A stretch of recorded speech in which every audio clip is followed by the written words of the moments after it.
So, thanks for joining me, Kait Stephens, with us today here at Shoptalk Vegas. We met yesterday in a networking and thought you did something interesting for consumer goods, so I thought it would be good to invite you to the podcast. Welcome. Thank you, Daniel. I'm so excited to be here. So, for the audience to get a bit acquainted with you, maybe you can tell us a bit about what you do and what your company is all about. Sure. So I'm Kait. Just to give you a quick background on myself and how I came to be here.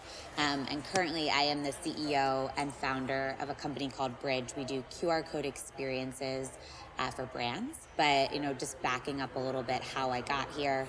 My background, I was actually a retail investor, so spent a lot of time thinking about omni-channel and the future of retail, and really was obsessed with this concept of as brands moved.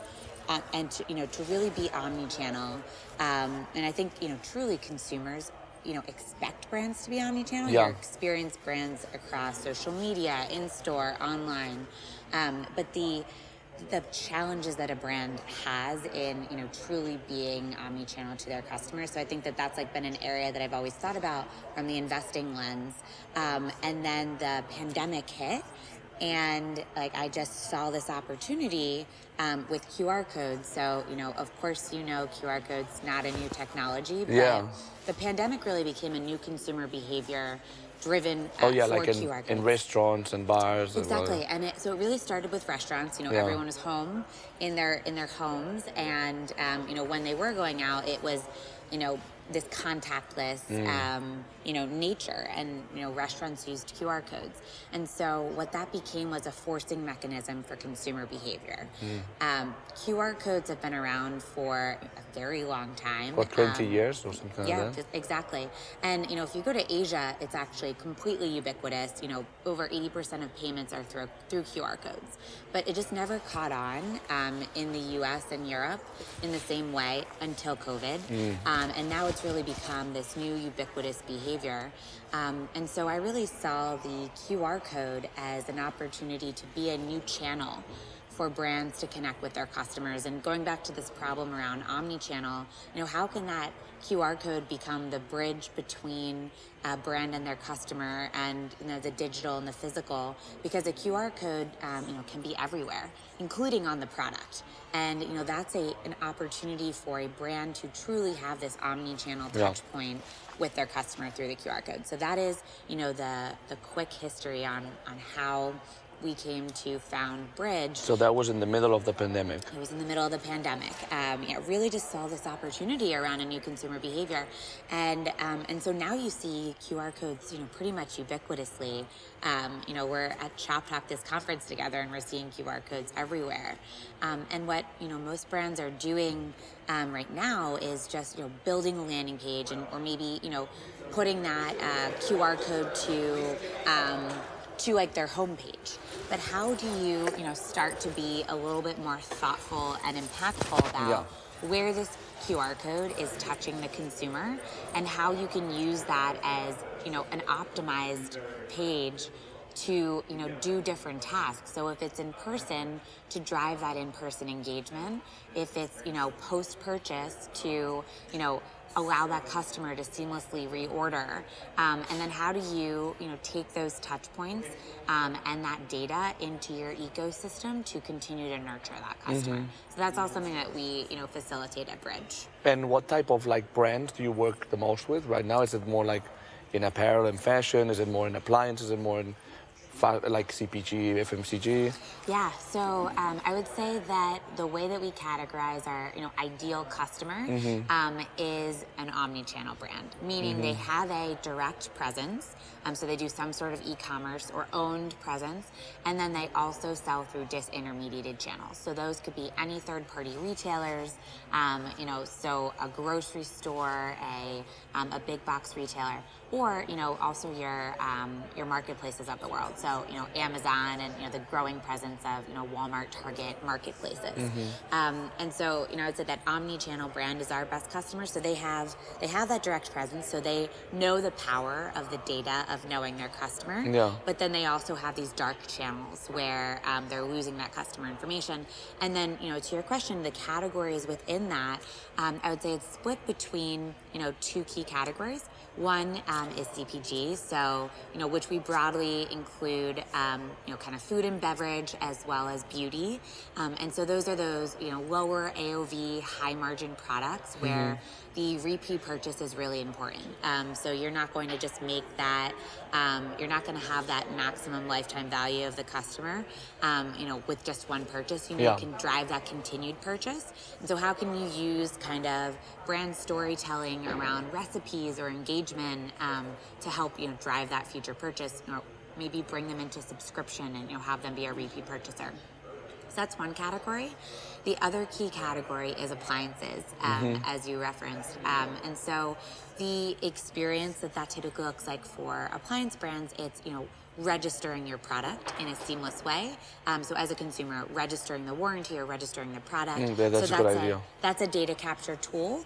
And then in that registration process, different supporting content that would be relevant to that appliance. So take, a coffee maker brand, the ability to view setup instructions via video and content, all as part of this, registration experience. And then, where we can provide even more incremental value, we see a trend across both consumer packaged goods and appliance brands with looking for what their repeat purchase opportunities can be. So even your appliance brands of the world, we were just talking to Whirlpool last night. They're looking for, we just sold our refrigerator. What are the services or what are the ancillary products that we can then also sell to our customers? Yeah. So that becomes something else that Brij can facilitate, via that QR code is like, what are the complementary products that you can, tailor to this customer? Yeah. So using the Whirlpool example, your refrigerator, okay, here's the opportunity to opt into subscription for filters so that your, the water filters are always clean on your subscription. Or, you're going to need your serviced, your refrigerator serviced after 2 years. So here is, now that you've registered your product, here's an automatic notification to get that product serviced. So those are the two key categories. We do work with apparel as well, though we've just spent a little bit less time in that category. You can't cover everything. You're just getting started, right? Exactly. It's little by little. And how do you guys, what impact do you guys have on that journey of including the QR code and the whole interaction between the brand and the customer? Because one could argue, being playing the devil's advocate, that they could just put a QR themselves that links it to their website. Totally. That's it. And honestly, we love to see when a brand is putting a QR code on their product and it just links to their website, because we see it as such low-hanging fruit for what we can improve. And so we really think about Brij as this end-to-end QR code experience platform. And so we can facilitate, multiple different types of QR code experiences from what we call our web app format. So it's looks and feels like an app, but does not require any app download. So it's just it's just web-based. Yeah. So you scan your QR, but it's also mobile first. So these are, if you think about how you scan a QR code, it's on your phone. Yeah. So it needs to be optimized for mobile. And they're really beautiful. You could have a video as your, main landing page. It feels like you're in this app experience, but no app required. And so that's the landing page building part of our product. And then there's also the management part. So where we see QR codes going is it's not just, you're not just going to have one QR code.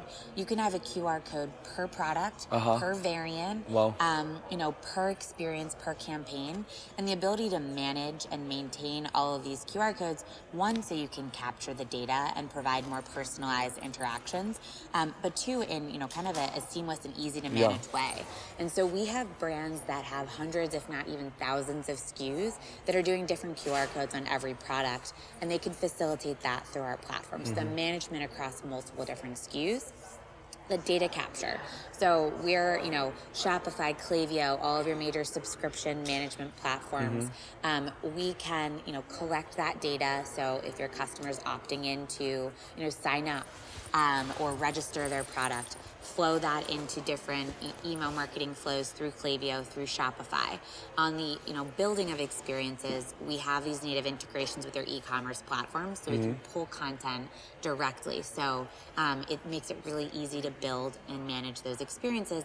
And then when you collect that data, bring that into your existing ecosystem to target and nurture those customers. And then the last piece is the data and analytics. So I was actually just talking to right before this meeting to someone at Coca-Cola, and they were talking about how they just have very few analytics on when they do use a QR code, who's engaging, how they're engaging, and then bringing that touch point into their direct ecosystem so they can nurture that customer. So that's all something that you can do seamlessly through Brij, is help understand who is engaging with your QR code experience, bring them into your direct ecosystem, and then tailoring and retargeting those customers with personalized content based off of specifically where they interacted with your QR code. Yeah. And so we give you all of that, through Brij, as opposed to, a brand just, pointing a QR code to their website. Absolutely. There's quite a lot of more value to be captured there, definitely. Exactly. There's so much, low-hanging fruit there. And so, the way that we think about Brij and what we can facilitate, it's really this new channel for a brand to connect with their customer. And so in the same way, the Attentives or the Postscripts of the world that enable SMS or texting with customers.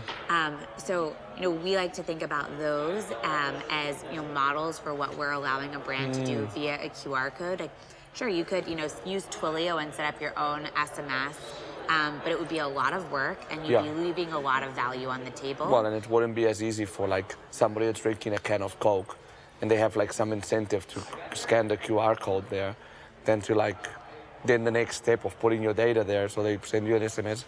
It's like a lot of more steps that won't happen. No? Exactly. And so we make that really seamless for you as a brand to capture that customer data engagement, personalize those experiences, and then bring them into your direct ecosystem, using the QR code as a channel. Is there like a project that you've done so far that you feel especially proud of?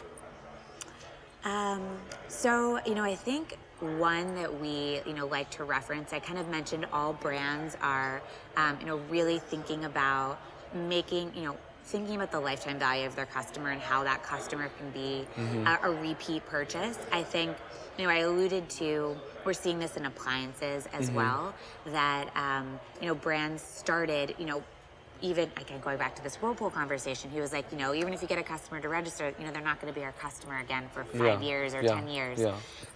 Thinking about how your product can have some sort of consumable component and how you can use this as both a way to drive lifetime value, but as well as a way to, drive the customer experience and think about that end-to-end customer experience.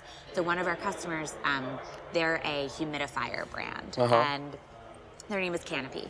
And so they are, omni-channel, digitally native brand that, is expanding, rapidly across retail channels. So they think about the product registration component with the QR code. Well, like once you receive the product. When you receive the product as the data capture tool. So, okay, we're selling through all of these channels that are black. We don't know your customer. Now we can bring them into our ecosystem. And then the LTV portion comes through.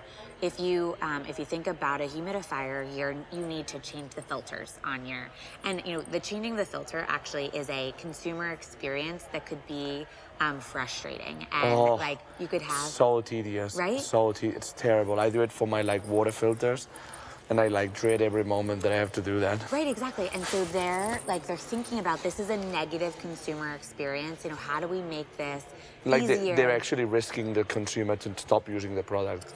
Right. Well, and so that's a nature of their product. So they're like, how can we improve that customer experience? And so they have a QR code inside the device powered by Brij, that gives the customer these setup videos, or how to change the filter in a way that like can help reduce some of that consumer friction. Because I think people just try, and you've already thrown out the warranty. So how do you meet the customer in that exact moment?